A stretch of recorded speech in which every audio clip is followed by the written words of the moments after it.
Did we get confirmation over the weekend on the final two candidates for the Charlotte Hornets head coaching position? Doug is back to discuss it. Plus, we go through the Charlotte Observer article written by Rod Boone on how the Hornets can end their long postseason drought. That's all today, Locked On Hornets. You are Locked On Hornets, part of the Locked On Podcast Network. Your team every day. In a minute, cuz we live.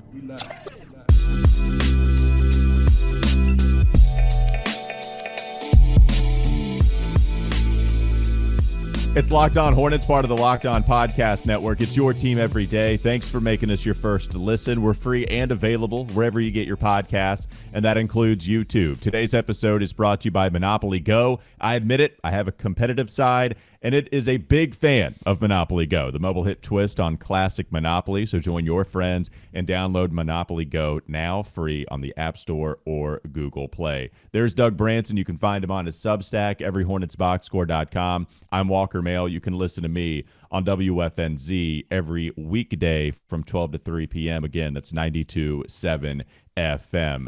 All right, Doug, clearly this year is all about getting better. I don't know how much of a rebuild it is with some foundation pieces and the youth with LaMelo trying to come back. We have Brandon Miller. He looked great. We just need the foundation to stay out there on the court. And that's how they might be able to end their postseason drought. Like, can you just get a 9-10 seed in the play-in tournament, actually win those games, and then get an 8 seed or a 7 seed? It feels like that's the goal. I don't know.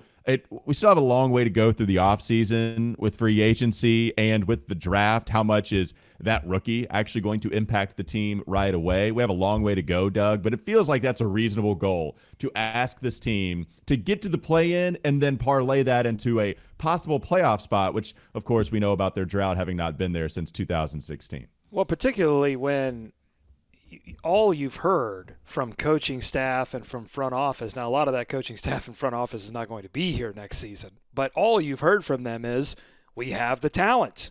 We have the talent to get into the postseason, whether that means play in or 6 or more seed.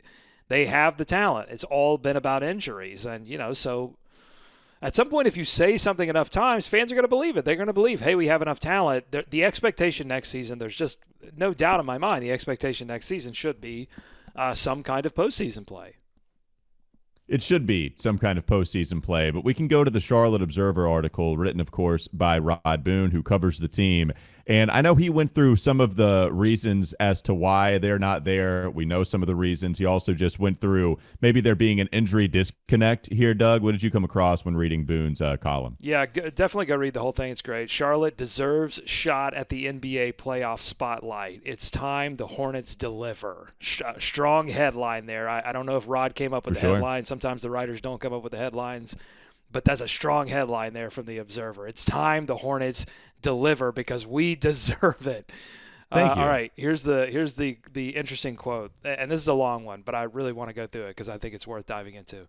So, quote, to put in perspective, we've had 3 different presidents in office, went through a global pandemic, and also experienced another solar eclipse. The preceding one was on March 9th, 2016.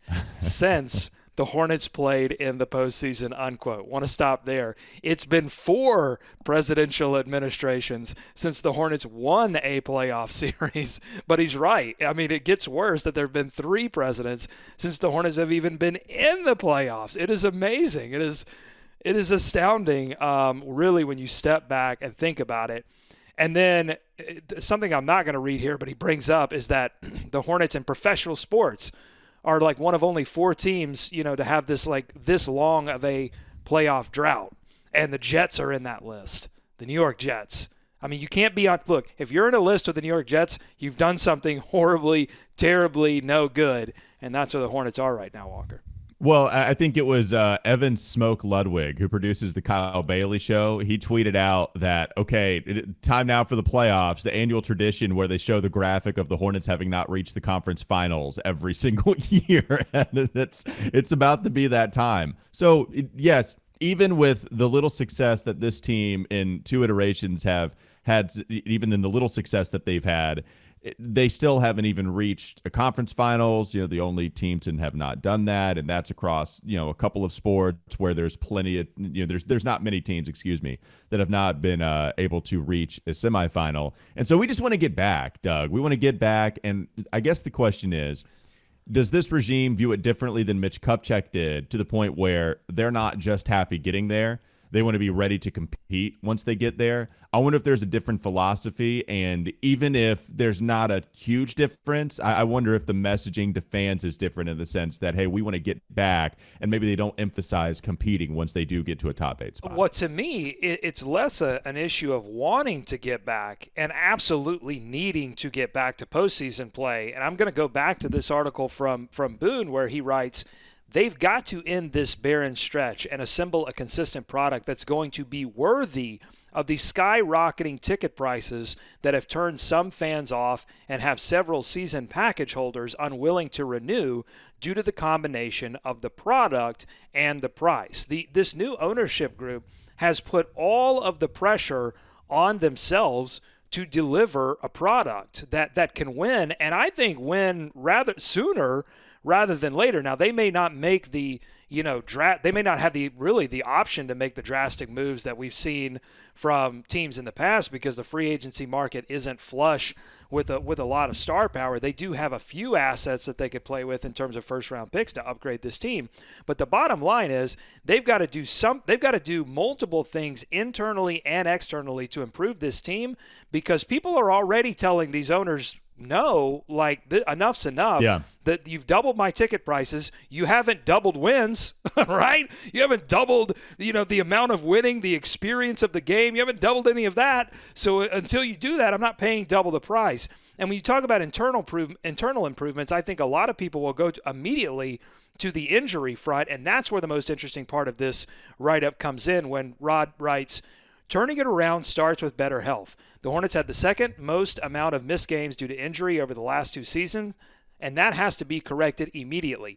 Players, doctors, trainers, executives, coaches all need to be on the same parallel because, according to a source with direct knowledge of the situation, that hasn't been the case for the Hornets, especially this past season. So they have to determine what the issue is and fix it for the betterment of everyone involved. Unquote. Walker, that is incredible. That is the first little glimmer of confirmation of what our eyes have been seeing about what our bodies instinctually have been telling us, which is that something is rotten in Denmark when it comes to injuries with the Charlotte Hornets, that it's not all freak stuff, that there's something going on here, and we didn't get a lot. I'd love some more elaboration on what the disconnect is, but we got some confirmation.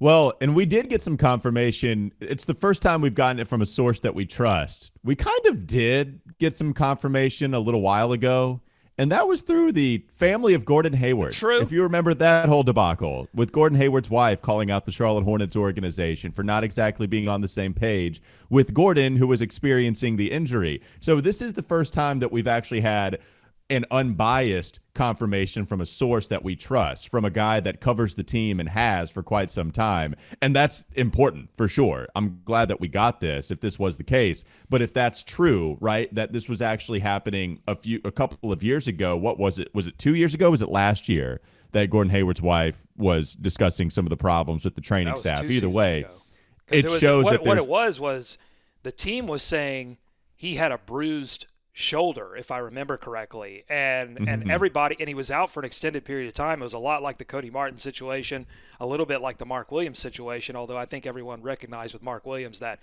when you have the word back and center, that it's serious. But with bruised shoulder, a lot of fans were looking at that and going, can this guy get back out on the court? Can we just do one of those suction cuppy things and get this guy back out there? And then his wife comes out and says, the guy had a broken scapula. This was not a bruised shoulder. This is not an injury you can play through. So that's a sort of a serious accusation about, some mishandling of injury information and obscuring of it, and an indication that just what this report says, that there's a disconnect between player, training staff on when a player can be available, coaching staff on the expectations for players to be available. Like, is this player ready to go or not?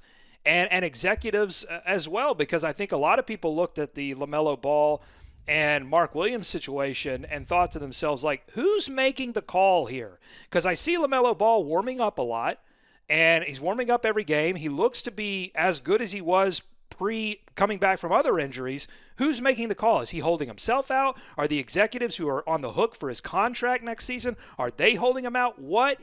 Because it didn't seem like, there were times when it didn't seem like Coach Clifford was entirely satisfied with not having some of these players available.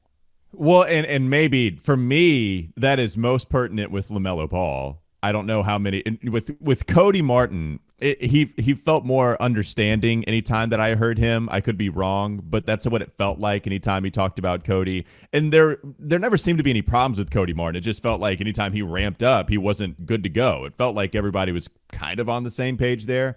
But with Gordon, not so much. With Mark, we just didn't get direct messaging. But okay, the back that's a tender thing. Like, there's going to be a couple problems there. And then with LaMelo, that's what you immediately go to, because a lot of that stuff doesn't make sense. And plus, the other thing is it the executives and the coaches? Is it Mitch Kupchak and Steve Clifford who don't see eye to eye on this? Is that what Rod Boone could be talking about? I wonder, with everybody blaming the training staff so often, I wonder if you could maybe blame them for not fixing this, but the messaging to the people, or whether they're ready to go, like, that could be the executive, Mitch Kupchak, saying, nope, let's just hold off on playing him because we want him to be ready for the future. And Steve Clifford is saying, I'm trying to win games right now. So I wonder if the training staff, I wonder if they have any problem in this at all as far as a confrontation with people, or if that is between the players and the coaches, if that's between the players and executives, whatever. And the training staff is just saying, hey, look, this is what we see.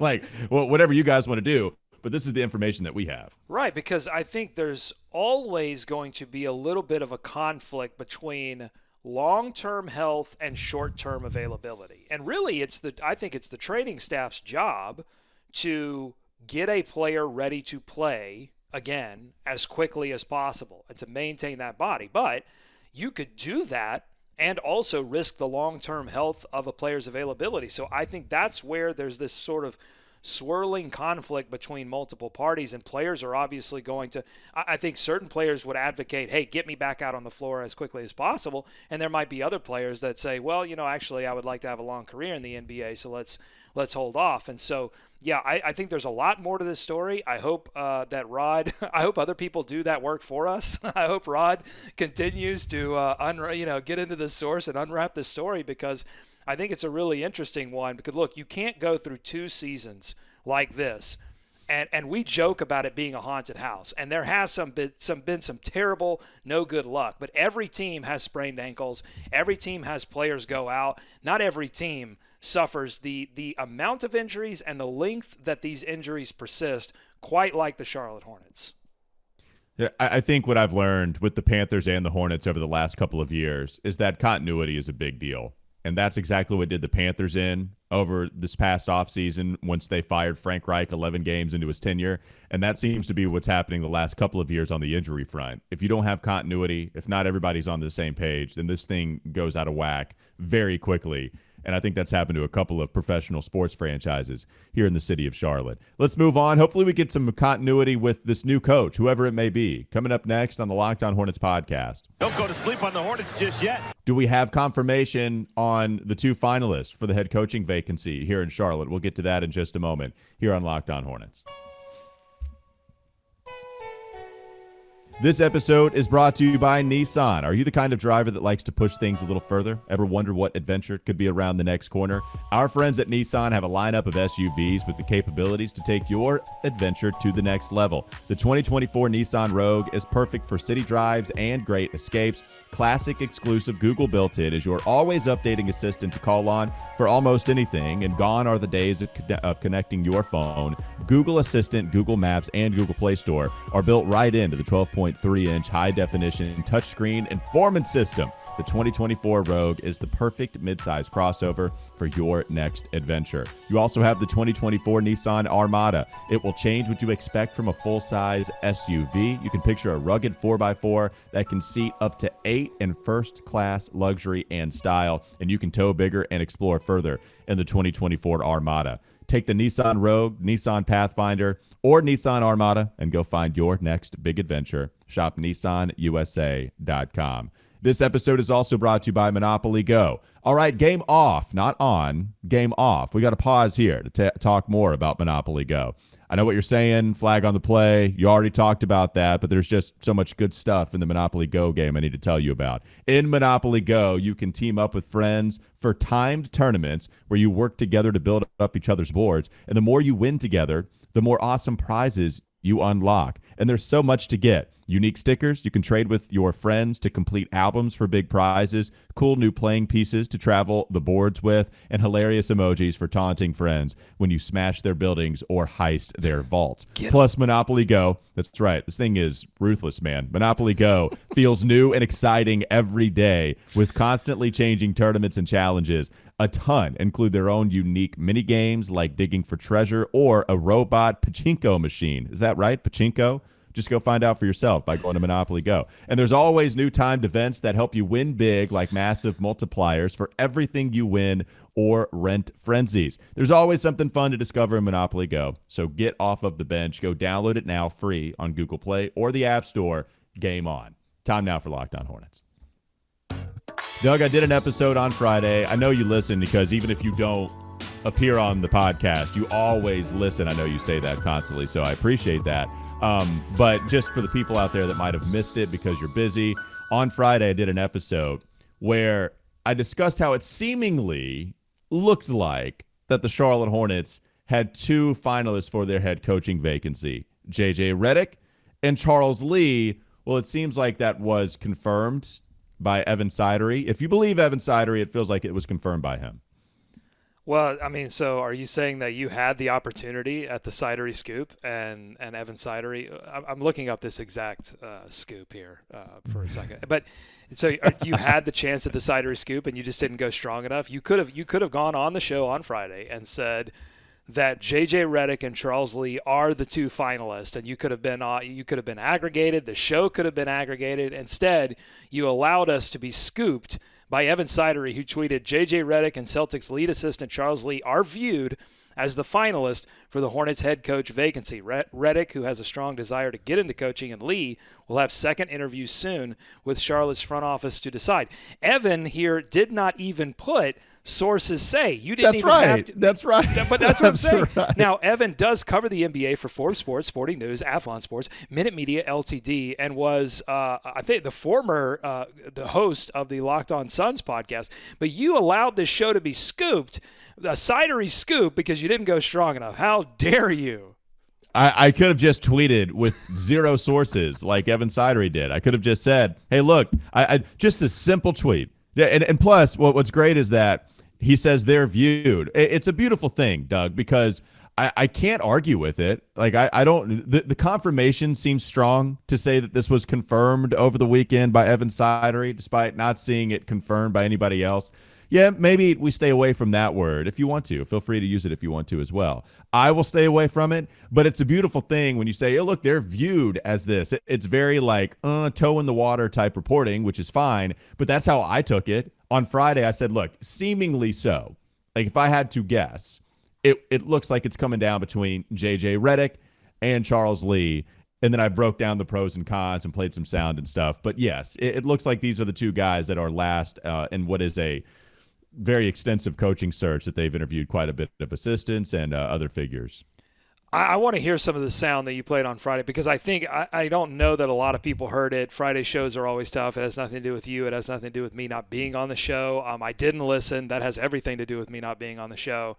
But Friday shows are tough. So yeah. I do want to play some of the sound that you played on Friday and get some more info. But before I do that, we do have a little bit more news, and that's that the Hornets aren't just poking around this head coaching position. They've also talked to some folks from the New York Knicks, like the cap guru from the New York Knicks, about joining the Hornets as well, and scooping one of Leon Rose's top hires. What do you think about that? I think the Knicks have done a great job the last couple of years. And if this is what we can Brock gather. Aller, the team's vice president. I'm desperately trying to get this link up. Brock Aller, the team's vice president of basketball and strategic planning. That's who Jeff Peterson is sniffing around. Yeah, the Knicks have done a great job the last couple of years, and they were in a bad situation for a very long time, and they've been able to accumulate talent. And plus, Doug, they did the thing I think a lot of Hornets fans want their favorite team to do, which is maybe go after a guy, overpay for him at the time, give Jalen Brunson the large contract, and see if we can hit that extra level of like fringe all-star, possible all-star appearance to, okay, if you give him more of a role, then maybe he can even reach an all-NBA team because Jalen Brunson's been sensational with the Knicks. So can you find that type of – at least it shows that they were willing to do that. And if you are just trying to gather some of the nice things from the Knicks organization and bring it here to Charlotte without knowing exactly what it is that this guy was responsible for, there are lots of good things that that New York has done over the last couple of seasons to try to see if that can happen here in the Queen City. So David Griffin called Aller a diabolical genius from a cap standpoint in an article for The Athletic in 2020 before he was hired with the Knicks. And frankly, the Hornets need all of the diabolical cap geniuses they can get, because it doesn't appear like this new ownership group is going to pull a Matt Ishbia type of situation and go, do whatever it takes, get it done. We're going way over the apron. And honestly, viewing the Suns' current situation right now, it's, that's kind of the nightmare, is that you go and get all of these players and then first round sweep, you're out, and you've got a bunch of player options that are about to cost you $1 billion and really no way out of that situation other than to let some of those contracts fly off the books and then maybe do a lot of losing after that. So, but you need someone to come in and say, all right, how can we get this done under the constraints? My concern here is I'm glad that Jeff Peterson is going and talking to all the top players. But the fact that Ian Begley here from SNY is reporting on this says to me that Brock Aller would like the New York Knicks and Leon Rose to come to him with a giant suitcase full of cash. And the New York Knicks are probably prepared to do that. You know why? Because the Knicks right now are in the playoffs. They've got a future that they have a present future that they probably want to continue to maintain. So the fact that this article is even being written, I think, means that this guy probably has a 0% chance of being part of the Hornets organization. But it's nice that Peterson is, going out there, pulling all the stops, assembling. I want them to go and to the best of their ability, assemble an Avengers-level team of front office creative talent, young talent. Whatever, young, old. I honestly don't care. If you are a creative cap person, if you are a creative scout, I just want more voices, different voices that have nothing to do with former, people on this organization. I'm all for it. Like, let's bring some new blood. So, no, and that's right. And I think that as well. See, we got burned by diversity of thought before, though. And so, maybe it's not a bad thing that all these guys know each other and can be on the same page because we've seen it before. But you're right. I do like Jeff Peterson. Even if you don't land him, go after smart people. Go after people that are respected within the league. And if you don't land them, fine. But fans...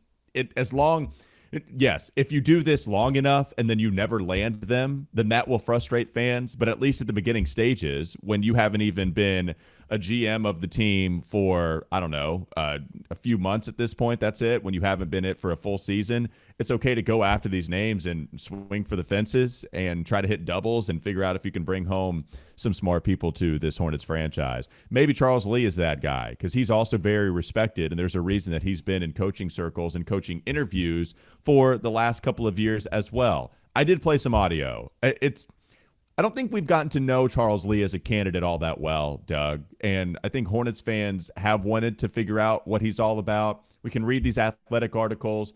We can try to figure out what the opinions are from players. I know Mike Muscala, who played with him with the Hawks and the Celtics, had some glowing things to say. But it was nice to go across YouTube, find Bucks All Access when Charles Lee was there a couple of years ago, as one of the lead assistants with Mike Budenholzer. And he really gave us some interesting information on what it is that he does and maybe some of his thoughts, his philosophies, because we're privy to it with JJ Redick. He hosts a damn podcast. We don't know about it with Charles Lee all that much. We got to hear some stuff here. Let's combine our first segment, all the injury talk, and how Charles Lee addresses some injuries, at least how he was able to navigate that with Chris Middleton, who went through a lot of injuries, and that was one of his player responsibilities. Here's that soundbite from Charles Lee talking about what he worked on with Chris Middleton during his time in Milwaukee. Yeah, for Chris, it's really just been like body management, I would say, has been a big piece of it because he's coming back from 2 injuries with his wrist and knee management. But he still approaches every day with, like, he doesn't have to do things at game speed all the time. But how do we just get him to just get some consistent reps at like a low intensity level so he's able to play more and more minutes as the season goes on? Yeah, we could deal with that here in Charlotte, right, Doug? Like, that'd be pretty useful. Well, sure, and I think it speaks to Charles Lee having been an assistant, a top assistant. He's been an assistant, I think, since 2014. He's been a top assistant for a while for teams that have gone deep into the playoffs. That's when you talk about experience mattering, that's what you're talking about. Oh, he's seen all phases of how an NBA team works, from training staff, from dealing with executives, from dealing with front office officials. And I think at some level that matters. Like, I buy into this idea also. I think that JJ Redick is a super smart basketball mind. But I think at some level experience does matter. And so, yeah, I mean, I like that, and I like that piece because you're going to. I think the Hornets need someone that is, understands team building, maybe not participates in it, but understands it and can communicate hey, this is what I need. Here's what I have. Here's what I need. Let's go make it happen.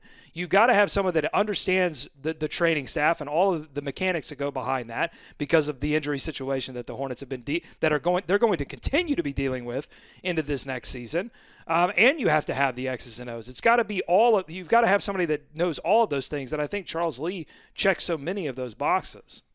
Well, and if you want to just go with the differences between Charles Lee and JJ Redick, JJ, I would be open to that idea, but that's a real difference. JJ just doesn't have that type of experience working with a player trying to figure out how you can navigate an injury. Now, maybe he picked up on some stuff as a player. It's not like he was closing his eyes when doctors were working and rehabbing other players that gone through injuries, and JJ himself might have gone through some serious injuries. I just can't remember. That might be real, but it's also a different type of responsibility when you as the coach are in charge of whatever this guy's rehabilitation is out there on the court, making sure that they're ready to go once they're cleared to play, which is a big deal here in Charlotte that maybe JJ just doesn't have that experience with. You want to play one more soundbite before we move on, or do you want to go to the last one? Well, I think you also have to have a coach that has, some idea and experience with player development as well, because this Hornets team, it's not a veteran team. It's not a team laden with players that have a bunch of playoff experience that are ready to go deep, make a run. No, you've got to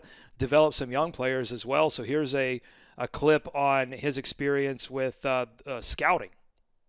What is it like when you have the scout? So for those who don't know, the assistant coaches split up the scouts, and you've got to present it both to Coach Bud, to the team. So what's it like when you're prepping for a specific group? So you're watching a ton of film. Okay. And I would say the biggest thing that comes around for your scout is that your knowledge of personnel, their play calls, and then how are we going to attack them offensively and be able to score.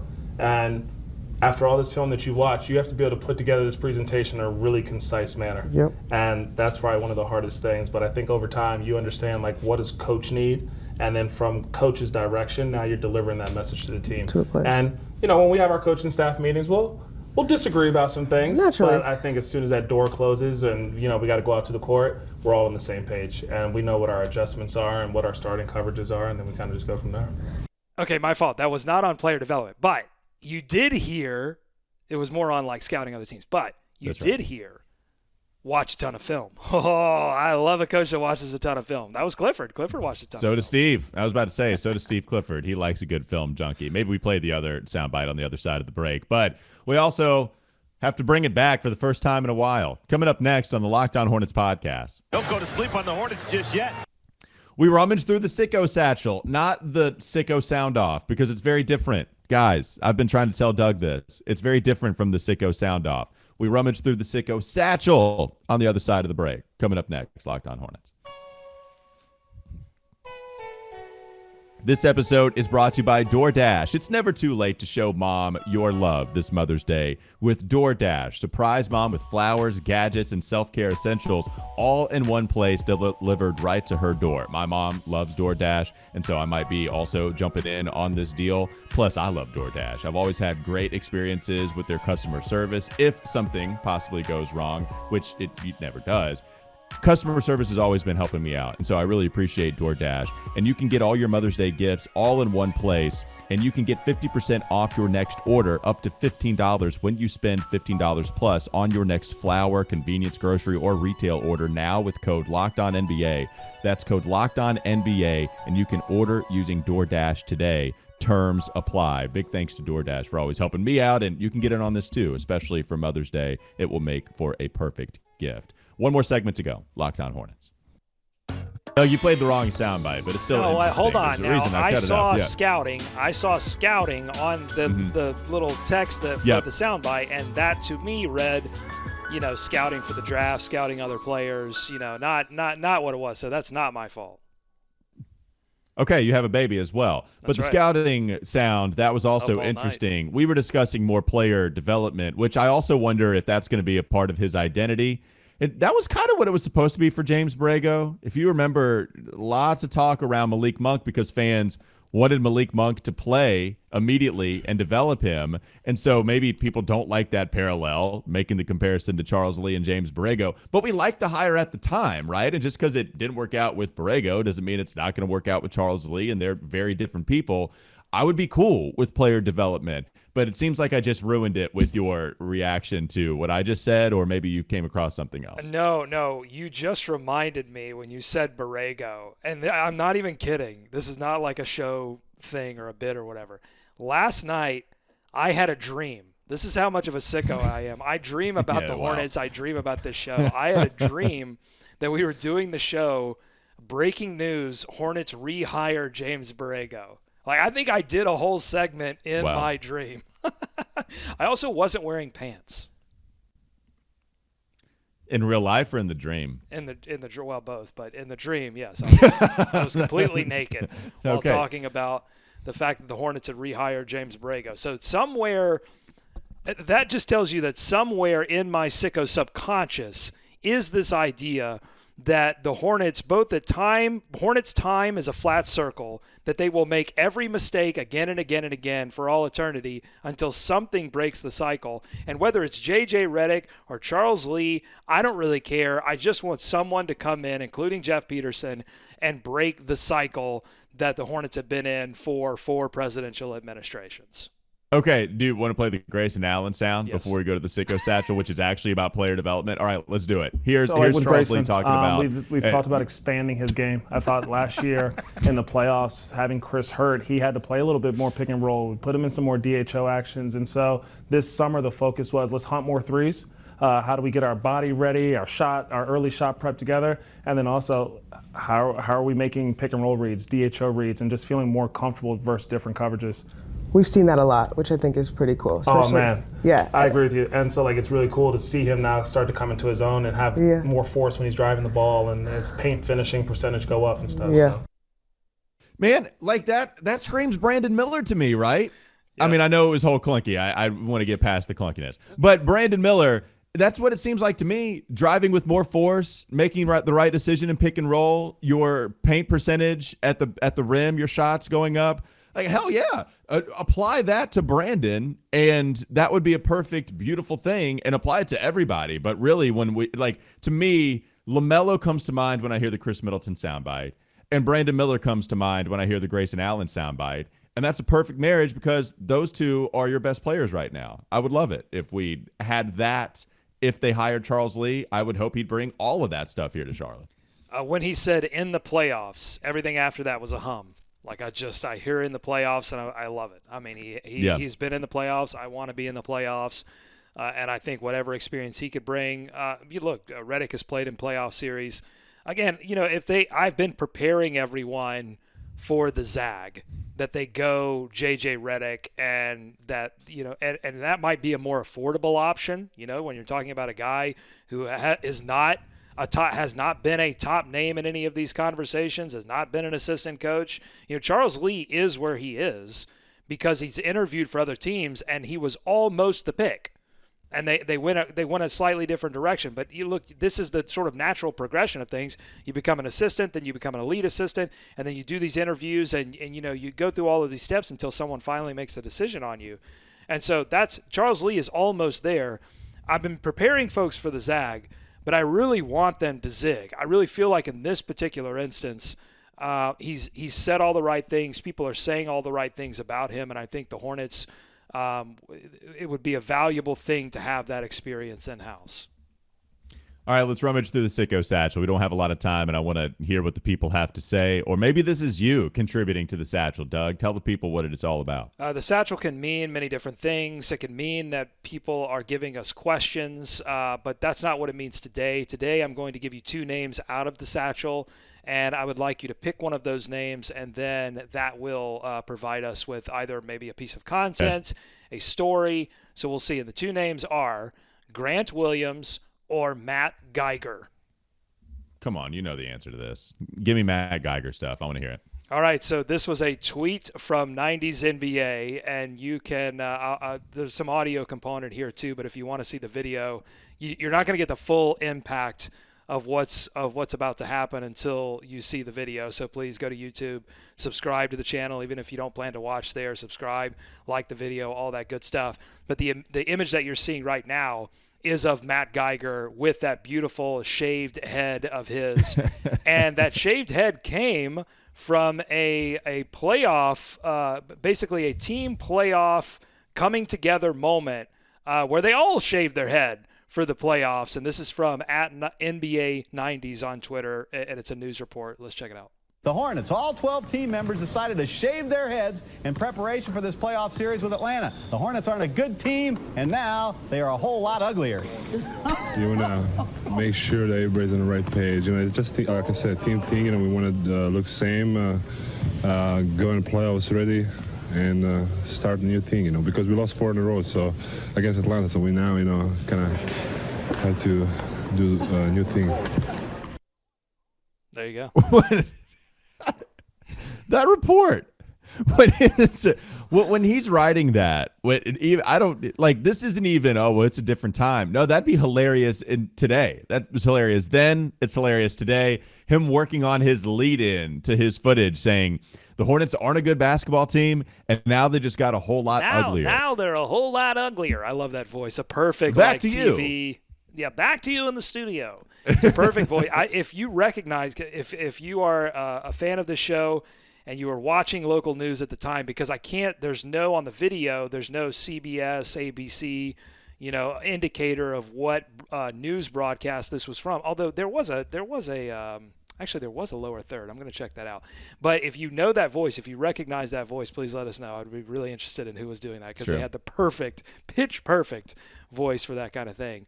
But that's great. It's just great to remember that there was a time when the Hornets were not only they were in the playoffs, they weren't in the play-in, and they were winning series, they were winning games in the playoffs, they were winning series in the playoffs, and this is a total 90s thing to do. Like all the team members do one thing. The Hornets also did this with headbands in one of the early aughts years. I can't remember if it was 01 or 02, one of those final years. They did an all headbands team, but everybody shaving their heads. It's such a 90s. To me, that just really calls up 90s basketball for me. Like the entire team's going to do something to get ready to get together for the playoffs. Well, at least not having known what you were going to bring to the table. Like, I don't know what kind of research we could do on this, Doug, but David Wesley had a shaved head, right? Like pretty much throughout his entire Hornets tenure, from what I can remember. Matt Geiger had a shaved head. Maybe after this, was this the moment that he decided to go? You know what? Maybe it was, maybe it wasn't. I'm going to say that it was. I'm going to say the Matt Geiger shaved head that we knew came from this moment. But you're right. There were a few people who already were ahead of the game. They didn't have to do any work for this. But there were players that didn't have that. So So what's great though is, man, this guy really stepped into it when he said they just got a whole lot uglier, and then David Wesley is behind her shoulder saying, "I've been shaving my head since 1990." Can you imagine LaMelo Ball shaving his beautiful, luscious hair that he has? Can you imagine that? Yeah, that would look weird. I don't know if that would look as good. Okay. Wow. Great image to dismount on. That'll do it for Locked On Hornets. Thanks for making us your first listen. We're free and available anywhere you get your pods, and that includes YouTube. Also, check out Doug's Substack, everyhornetsboxscore.com.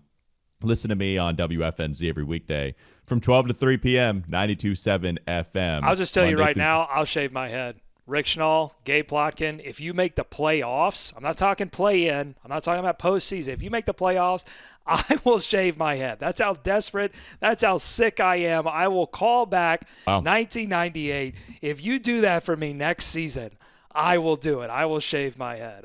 That's how I just want it to happen so much. April 29th, 2024. Got it. Here at 10:07 a.m. If you get a top 6 seed, please, and plus, what about a play-in? Let's make this clear. I'm not talking about play-in and you backdoor your way into the playoffs. No. Next season, if you get a team together that can go out there and secure an actual playoff spot, a top 6 seed after the regular season is done, then I will shave. I will absolutely shave my head. All right, that's a beautiful thing. That's so perfect. Let's end there. Have a great rest of your day. We'll be back with you tomorrow. Now, how do you delete this? Yeah.